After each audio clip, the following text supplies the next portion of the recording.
Assalamualaikum warahmatullahi wabarakatuh.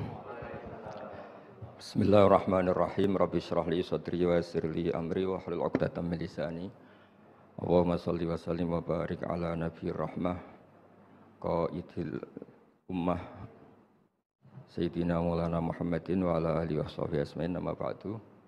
Yang sangat saya hormati Ketua Yayasan Badan Wakaf Pak Suarsono, yang sangat saya hormati Bapak Rektor, Pak Fathul Wahid, dan semua jajaran, baik yang di Badan Wakaf maupun Direktorat, yang sangat saya hormati dan saya takzimkan Profesor Dr. Quraish Shihab, sekaligus juga guru kita semua, juga teman saya diskusi tentang banyak tafsir ketika masih ada Profesor Zaini, yang terhormat Direktur Pusat Studi.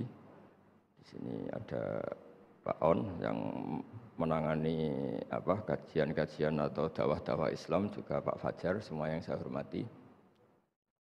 Mendengarkan panduan Pak Rektor dan Pak Ketua Badan Wakaf ini saya juga ikut grogi karena itu sifatnya perintah, masih gaya-gaya pejabat di depan kiai.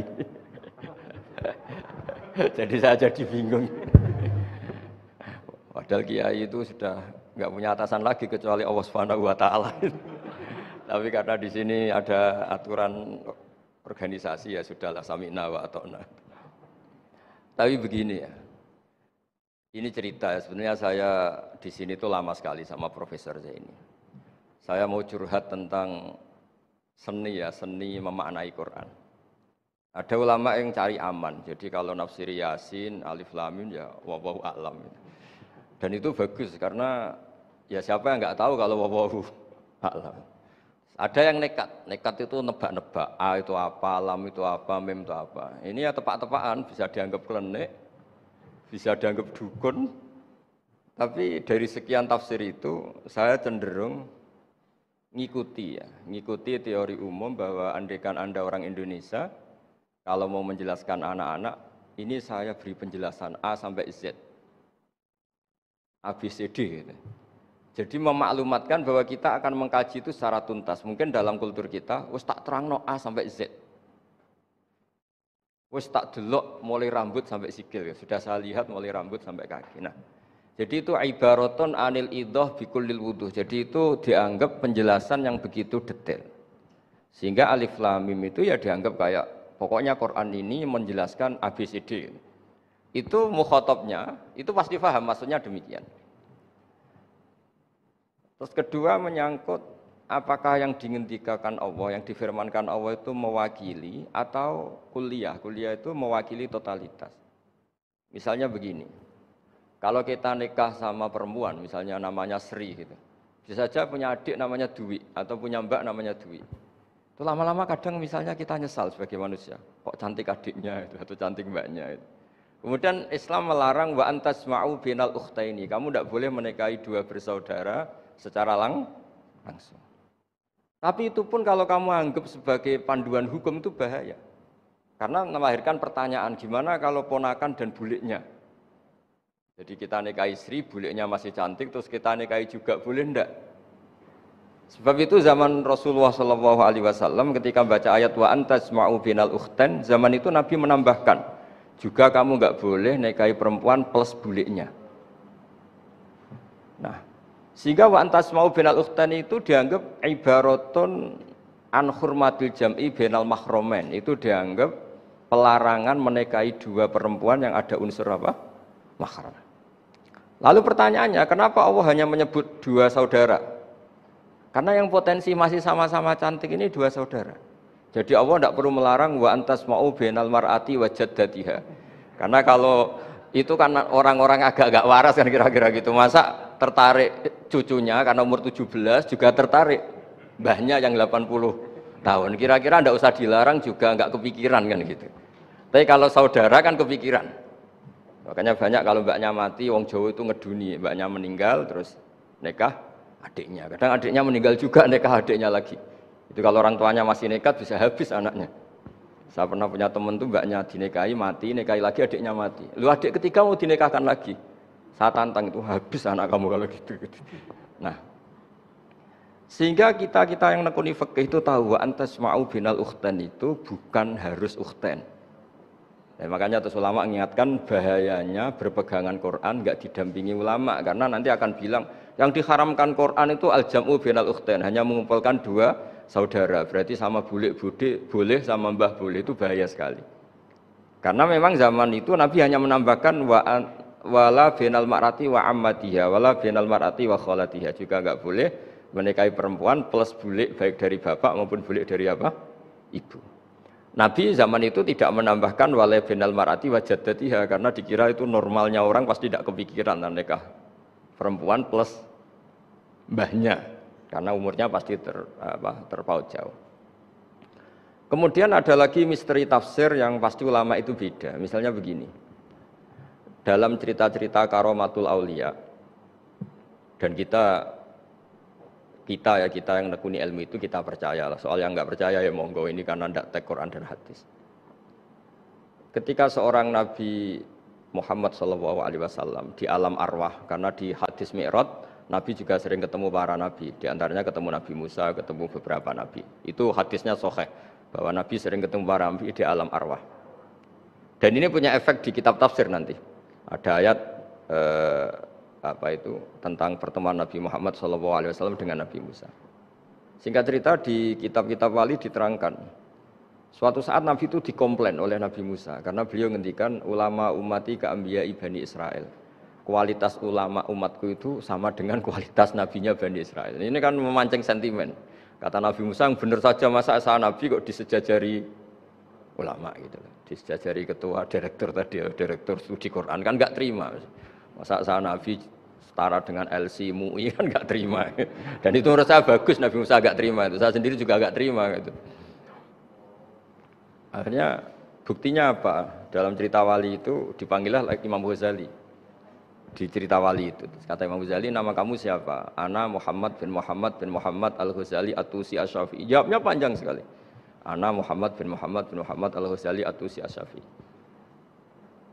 Terus Nabi Musa, loh saya tanya nama kamu cerita bapakmu, mbahmu, madhabmu, daerah kamu. Terus kepanjangan, tanya nama kok ngomongnya panjang. Terus kata Nabi Musa, kata Imam Ghazali, Anda juga gitu di depan Allah yang hanya tanya wa ma tilka biyaminika ya Musa, Anda jawabnya kepanjangan qala hiya asaya atawakkau 'alaiha wa husyubiya ala ghanami wa liyafiha ma'aribu ukhra.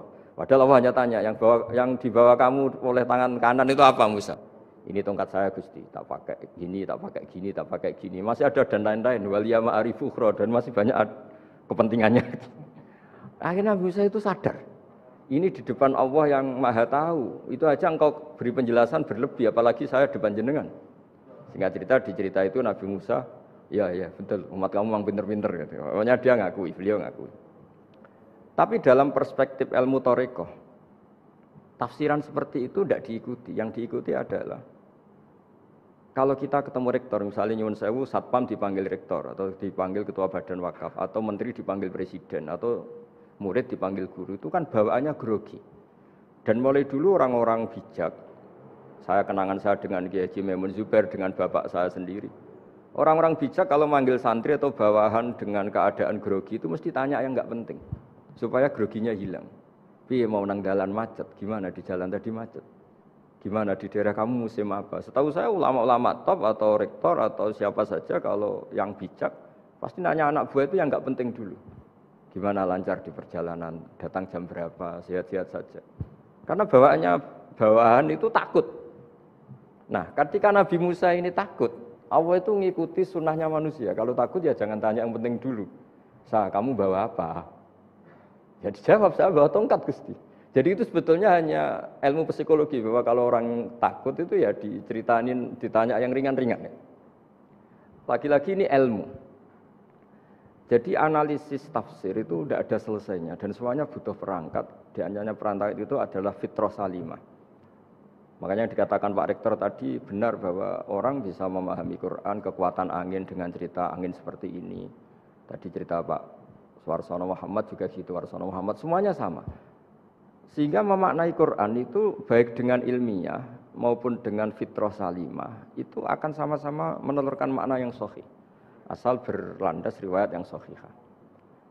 Saya punya sekian cerita tentang ulama-ulama dulu kalau ngartikan ayat. Misalnya Imam Syafi'i, beliau nekuni fikih, beliau ngendikan orang yang tayamum di tengah perjalanan padang Sahara yang karena tidak menemukan air, itu boleh tayamum kalau sudah tidak menemukan air. Syaratnya dia nyari-nyari dulu. Nyari-nyari dulu. Ditanya, kenapa harus nyari-nyari dulu padahal ini di padang pasir?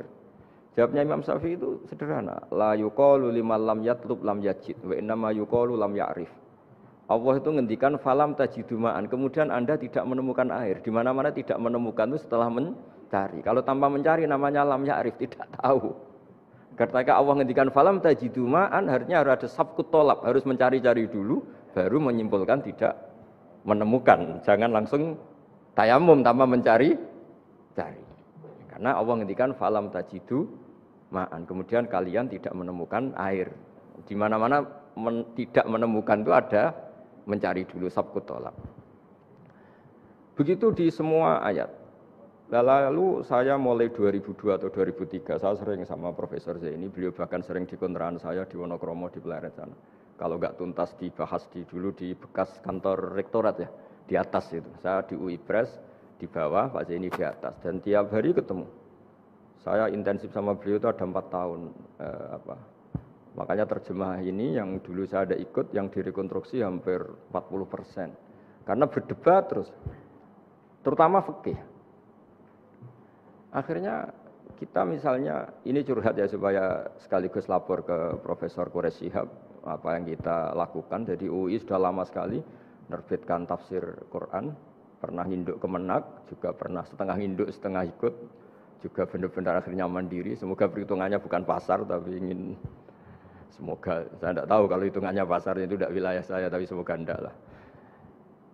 Itu kita sering berdebat, itu tentang bolehkah memanfaatkan cerita Israiliyat untuk merekonstruksi ayat yang potongan dari cerita para nabi. Misalnya tahu-tahu kita ada cerita wahal atakana ba'ul khosmi istasawwarul mihrab istakhalu ala Dawud fa fazi'a minhum. Kata fazi'a itu maknanya kaget. Itu kalau kita misalnya, kamu apa tahu orang-orang yang melompat pagar kemudian Nabi Dawud ini kaget. Itu cerita itu bisa terbentuk meskipun orang-orang banyaklah pakar-pakar tafsir yang anti Israiliyat. Tapi kita bisa maknai itu tuh kalau misalnya kata kaget. Kenapa kaget? Nabi Dawud itu seorang raja, bahkan orang barat nyebut King David. Beliau punya 7 lapis pengawalan dan khusus kamar pribadinya itu tidak siapapun, tidak ada yang bisa masuk. Tapi tahu-tahu ada orang di situ. Makanya beliau kaget, fafazi aminhu. Qalu la takhaf. Para orang-orang ini bilang, atau kamu jangan kaget. Sudah tidak usah mikir kagetnya, kata orang ini. Khosmani bakho ba'duna ala ba'din. Kita punya masalah sengketa dan Anda harus memutuskan sekarang. Singkat cerita, si orang ini cerita, orang atau malaikat itu cerita. Ini saudara saya punya kambing 99. Saya punya satu aja kok diminta. Menurut Anda gimana? Tolong putuskan yang benar. Abu Dawud langsung marah. Wah, kamu itu dolim betul. Sudah punya 99 minta yang satu. Kamu dolim betul. Ngawur betul kamu. Oke, sudah deal gitu, sudah putus. Orang ini senyum-senyum santai terus hilang. Ternyata itu para malaikat. Terus wadonna Dawudu annama fatannahu fastaghfara rabbahu wa kharara raki'a wa anab. Di banyak cerita Israiliyat itu Nabi Dawud itu istrinya 99. Tapi kurang lengkap kayak enggak ada yang seperti itu. Jadi walhasil di cerita itu ada Imro'atu Uria terkenalnya itu yang Nabi Dawud itu kepikiran menikahi itu. Singkat cerita akhirnya Uria ini meninggal, akhirnya dinikahi Nabi Dawud. Akhirnya beliau istighfar karena merasa salah. Saya masih ingat ngendikane Profesor Zaini. Ketika tak tanya, kenapa sudah punya 99 masih ingin yang satu? Gak ada yang seperti itu.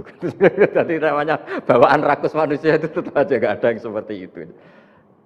Nah pertanyaannya, bolehkah puzzle ini ya kita rangkai dengan cerita Israiliyat? Yang Israil ini bisa iya, bisa enggak? Kata Nabi zaman Sugeng, la tusaddiquhum wa la tukadzibuhum. Kamu ya jangan bilang iya, jangan bohong karena dari cerita-cerita Israiliyat. Tapi jangan juga bilang takdzib, bilang mendustakan, jangan-jangan benar.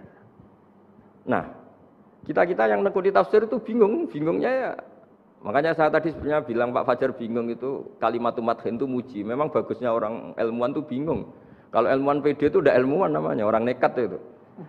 Ilmuwan itu harus satu teori diuji dengan teori yang lain, diperbandingkan terus menyimpulkan saat ini saya memutuskan demikian. Tapi entah suatu saat itu khasnya ilmuwan karena dia harus mikir terus itu. Masih banyak yang seperti itu.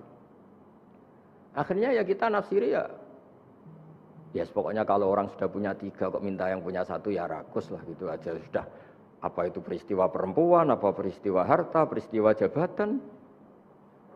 Jadi kalau sudah punya jabatan 1 kok ingin jabatan yang lainnya anggap saja rakus gitu aja. Terus lalu itu simbol. Makanya ini terus pertanyaannya.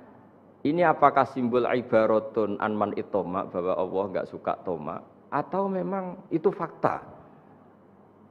Nah, hal-hal seperti itu yang kita terus menekuni. Kemudian yang ketiga misalnya kita ini sebagai cucu yang kurang baik. Setiap kita pidato cerita dosanya Nabi Adam diusir dari apa? Surga. Dan saya itu orang yang insya Allah disayang Nabi Adam. Saya termasuk cucu yang baik. Di mana-mana saya cerita Nabi Adam itu keren meskipun diusir dari surga. Karena Nabi Adam itu diusir dari surga itu bukan karena dia kepencut sajaratil khuldi. Itu enggak. Jadi ceritanya gini. Kata Allah, Adam kamu boleh makan apa saja. Kecuali 1 pohon ini. Kamu jangan makan buahnya. Nabi Adam nurut. Nah, terus banyak kiai yang cerita.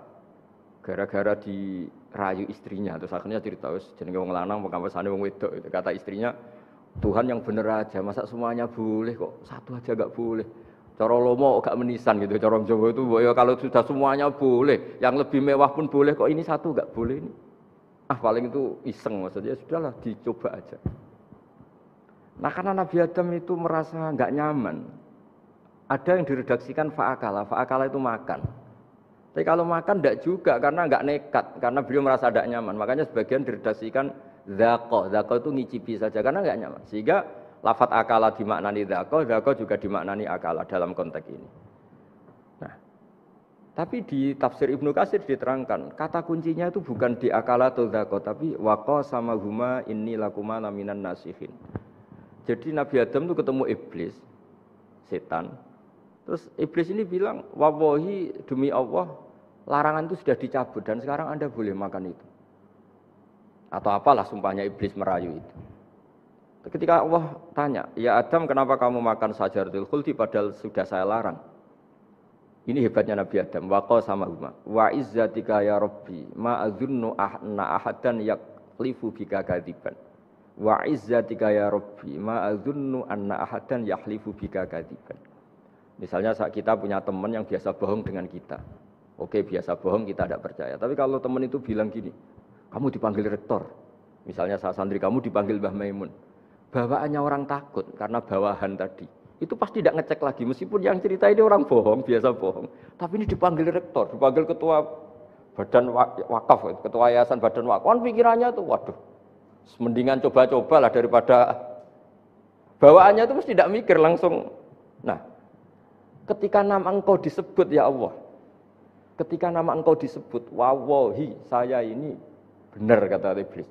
Saya tidak kepikiran, wa izzatika ma adzunnu anna ahadan yahlifu bika kadziban. Saya tidak pernah mengira ada seseorang atau makhluk siapapun yang ketika menyebut engkau kemudian dia bohong. Mencatut nama presiden itu buat orang fasik kan ya takut, nyatut nama rektor buat orang nakal pun takut. Apalagi ini nyatut nama Allah, ini Allah sudah bilang kamu boleh makan ini. Barokahnya jawaban itu sumastabahu rabbuhu fataba ali wahada. Nabi Adam saat itu juga jadi al-mujtaba, dia orang pilihan. Ini saya termasuk cucu yang baik karena meneruskan cerita sampai sempurna ini. Jadi mohon para kiai, para balik yang cerita Nabi Adam dosa itu mohon tobatlah, kasihan tuh mbah kita, anu diceritakan dosa nih. Dosa kalah mbek wong wedok semacam-macam lah itu kasihan lah. Bacanya harus urut. Wa asa adamu rabbahu faghwa tapi tsumma jtabahu rabbuhu fataba alaihi wahda. Jadi lengkap lah, jangan cerita dosanya tok terus disimpulkan. Mbah kita aja dosa apalagi kita sudah salah ngambil dalil. Dipakai justifikasi gitu. Nah, hal-hal seperti ini itu kita sering debat sama Pak Zaini ya, debat-debat ilmiah karena kita yang ada ayat potongan-potongan tadi itu tidak bisa merangkai kalau tanpa memanfaatkan dengan tanda petik itu dengan tanda kutip itu memanfaatkan kisah-kisah Israiliyat. Karena bawaannya ini panjang. Saya beri contoh lagi. Qala bal sawatat lakum anfusukum. Misalnya siapa bawaannya Nabi Ayub, Nabi Yusuf, Nabi Yakub. Nabi Yakub itu dirayu oleh anak-anaknya. Sudahlah Yusuf itu kita ajak main. Singkat cerita walhasil karena mereka punya niat buruk, Nabi Yusuf itu dibuang di di sumur. Kemudian mereka datang waja'u abahum isya ayyabkun. Qalu ya abana inna dhahabna nastabiqu wa tarakna Yusufa inda mata'ina fa akalahu dhi'b. Ya kita ini main, Bah, tapi ketika di hutan kemudian Yusuf dimakan serigala. Dan mereka pura-pura nangis. Waja'u abahum isya ayyabkun, dia datang pura-pura nangis. Dan terus abahnya bilang, "Wah, ini rekayasa kamu. Qala bal sawalat lakum anfusukum amro." Pasti ini rekayasa kamu. Nah, kata rekayasa di sini itu kita mikir loh, kok ujuk-ujuk Nabi Yakub bilang rekayasa itu gimana? Tapi barokahnya konstruksi cerita-cerita tadi kita tahu. Yaitu tadi nggak ada kejahatan yang apa? Sempurna. Terus mereka kan latohu saubahu bidamin. Mereka itu melumuri bajunya Nabi Yusuf dengan apa? Darah, seakan-akan Nabi Yusuf itu dimakan apa? Serigala. Tapi dia lupa menyobek-nyobek baju tadi. Makanya Nabi Yakub bilang, "Cek sopan serigala itu. Ketika mau makan baju anak saya disuruh nyopot dulu gitu." Jadi peradabannya gitu. Nah, di sini kata sawalat itu ada konstruksi yang kita mau tidak mau pakai cerita tadi karena wong dimakan serigala kok bajunya utuh. Cek beretikanya serigala itu. Mungkin kuliah di UI. Jadi, nah kita ini nekuni itu. Jadi apa ya? Nah terus, nah kita akan cari aman. Artinya cari aman itu kalau tafsir atau terjemah berdasar Israiliyat kita nanti dimarin orang banyak. Tapi tidak juga kita kadang-kadang mau tidak mau karena ada kata yang tersembunyi. Yang mau tidak mau utuhnya itu kalau memanfaatkan Israiliyat tadi. Nah, makanya Nabi ketika ditanya, "Ya Rasulullah, bagaimana dengan cerita dari Bani Israel?" Itu. Ya Nabi ngendikan la tusaddiquhum wa la tukadzibuhum. Ya kamu jangan bilang iya, ya jangan bilang tidak. Tapi setelah kita nekuni tafsir, ya nekuni apa itu mau tidak mau. Terus yang terakhir sebagai matur kita ke Profesor Dr. Quraish Shihab, masalah fikih terutama yang mendesak. Quran itu kalau cerita fikih itu kan belum dibabkan dulu ya. Misalnya at-thalaqu marratan, cerai itu ya hanya 2. Nah, cerai hanya 2 ini kan kita jadi bingung karena taunya kita cerai itu sampai apa? 3. Akhirnya mau tidak mau kita membuat taksisul fikih, dasaran fikih. At-thalaqu marratan ayat tolak sing yasihur rujuk, tolak yang boleh rujuk. Itu 2. Namanya roj'i. Kalau tolak ini roj'i wa bu'ulatuhunna ahaqqu biratihinna, di masa iddah suami tadi maling berhak rujuk. Artinya orang lain enggak berhak karena ini masih fi hukmi zaujiyah. Dia masih dihukumi seorang apa? Istri. Nah, baru fa in talaqaha fala tahillul lahu min ba'du hatta tankiha zaujan ghairah. Ini yang terus kemudian orang fikih menyebut tolak bain yang kalau itu terjadi si istri ini tidak halal bagi mantan zaujnya kecuali sudah dirasakan orang apa? Lain. Jadi terus kita ini mikir, hatta tangkiha zaujan ghairah itu ukurannya nikah itu apa? Mayoritas ulama bilang ukurannya nikah bukan sekedar akad, tapi sudah dirasakan orang lain, sudah ada hubungan intim. Memang harus bahasa vulgar ya karena ini fikih. Ben kapok cara Jawa, oleh nalak tenanan jebule ape balik bojone dirasakno wong liya. Kadang mukhalil ini kebablasan enggak mau ngelepas. Padahal dia kadang mukhalil order, tapi kalau cantik terus menarik kan dia enggak mau lepas. Nah, pertanyaannya itu kan, tapi ada madhab yang meskipun syad, yaitu yang mengatakan ya hanya akad sudah sah. Tapi itu di cara bahasa sekarang dibully banyak ulama, disalahkan. Wong tujuannya itu bikin jerah, kok hanya akad kan tidak jerah. Jadi mukhalilnya hanya akad, setelah akad nanti menceraikan itu sudah cukup. Itu disalahkan banyak ulama karena ketika peristiwa itu terjadi pada istrinya Rifa al-Qurazi, jadi di hadis itu ya vulgar, ya Rasulullah saya ini istrinya Rifa al-Qurazi, kemudian dia mencerai saya, fabat tato lagi, tolaknya sampai habis, kemudian saya nikah sama Abdurrahman bin Zabir, di hadis ini bukan bacanya bukan Zubair tapi Zabir, Abdurrahman bin Zabir. Tapi orang Arab itu ya agak-agak vulgar. Wa inna ma ma'ahu mislahud batis saw. Tapi alat kelaminnya tuh kiwir-kiwir. Nabi saya tidak mau. Terus Nabi tertawa-tawa di hadis itu ya, kalau sama tertawa ini sudah sunnah Rasul, karena pas di hadis itu fatabas sama dohikan, Nabi itu tertawa sampai coro Jawa guyu ngakak. Fatabas sama dohikan, bukan fatabas sama mutabas, tapi di semua teks hadis fatabas sama dohikan. Nabi tertawa-tawa. Kamu ingin ya sama suami kamu yang pertama? Terus Nabi ngendikan la, kata, hatta yadzuqa usailataki wa tadzukina usailata. Enggak, sehingga kamu merasakan dia dan dia merasakan kamu. Sehingga ulama mengatakan hatta tangkiha zaujan khairah adalah sampai hubungan suami istri untuk menjadi muhalil yang sah. Nah, maksud saya di sini juga matur sama rektor sama ketua badan wakaf ini enggak gampang ngamanati jadi direktur. Makanya Pak Fajar minder sudah bener. Mendingan noto sandal dari kanan jadi kiri, kiri jadi kanan gitu. Karena PR-nya itu besar dan nanti diaudit. Apalagi kalau dapat gaji lebih besar lagi. Makanya ini kalau bisa Pak Rektor, Pak Badan Wakaf ini nggak usah digaji supaya hisapnya ringan. Sudah keliru dapat uang kan berat hisapnya. Loh saya dulu tanya Profesor Zeni, bertahun-tahun saya kerja di itu nggak kepikiran gaji, sampai sekarang nggak kepikiran. Pak Zeni tahu kalau saya ikhlas. Saya bilang, kok ada orang ikhlas apa? Saya ini anak kiai, cucu kiai, ajaran paling pokok ya ikhlas. Sebetulnya bukan ikhlas banget, karena kalau digaji kok salah itu hisapnya berat.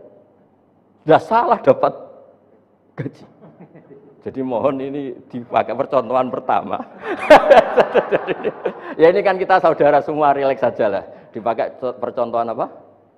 Pertama ada direktur studi, apa Pak On tambah apa? Tambah gaji. Tambah full sih kata ketua DPPAI ini ya. Jadi ini semua matur kita ke Profesor Quraish Shihab supaya beliau nanti bisa ngendikan. Saya termasuk orang yang sangat menghormati beliau dan insya Allah nanti saat tanggal 6 April atau apa juga mau sowan beliau. Dan beliau juga sering curhat, saya juga sering baca tafsir Al-Misbah beliau di Muqaddimah. Dan rata-rata ya curhat.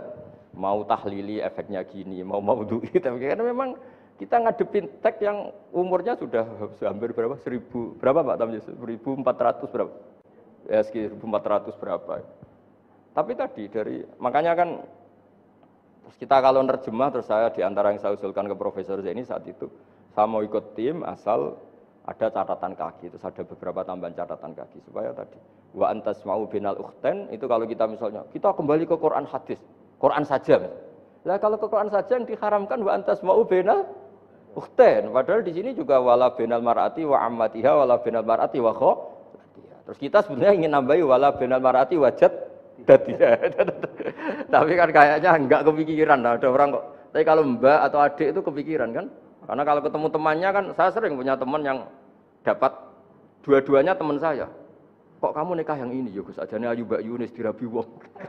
Ya, atau yang ayu adike juga, wah saya keduluan Gus ajane aku tak incer adike. Ambek bapake dijokno Mbak Yunis. Lah yang potensi masih begitu itu kan saudara kan, makanya ini yang dilarang Allah wa antas mau benal ukhten, karena yang potensi masih ada rasa ya benal ukhten, tapi bukan berarti yang lain boleh. Makanya hadal jam'u al muharram wa ibaratun an hurmatil jam'i benal mar'aten sing ada hubungan nasab, jadi tidak harus antara apa? Saudara, tapi dua perempuan yang ada hubungan apa? Nasab, yang andai kan salah satu itu lelaki gak boleh kawin, maka dua perempuan ini tidak boleh tahta rajulin wahid. Nah, kemudian ulama bikin kaidah itu ya, dua perempuan yang andikan salah satu ini kok lelaki gak boleh kawin, maka tidak boleh dikumpulkan oleh satu lelaki fi nikahin wahid. Misalnya sepupu itu kan andikan misalnya kamu nikahi Dwi punya sepupu Sri, dari awal kan sepupu itu boleh nikah. Maka andikan kamu poligami dengan cara seperti itu kan nggak masalah. Yang masalah itu apa? Dua perempuan yang andekan salah satu itu lelaki nggak boleh apa? Nikah, berarti dua perempuan ini tidak boleh tahta rajulin wahid. Artinya benal ukhten ini dianggap ibaratun angkada. Kalau dalam bahasa Balaghah disebut itlaqul ba'di wa iradatil kul. Yang disebut sebagian tapi maknanya utuh. Nah hal-hal seperti itu memang berat. Makanya ini direkturnya sudah nyerah itu. Tapi lebih gampang nyerah lagi kalau nggak dapat gaji. Karena kalau nyerah tok gajinya diterima tuh kayaknya gimana gitu. Nah ini tidak gojlok tapi etika ya. Ini urusan etika. Tapi kalau UI memberi tidak atas nama gaji, atas nama kasihan nggih monggo. Nggih ngoten mawon. Assalamualaikum warahmatullahi wabarakatuh.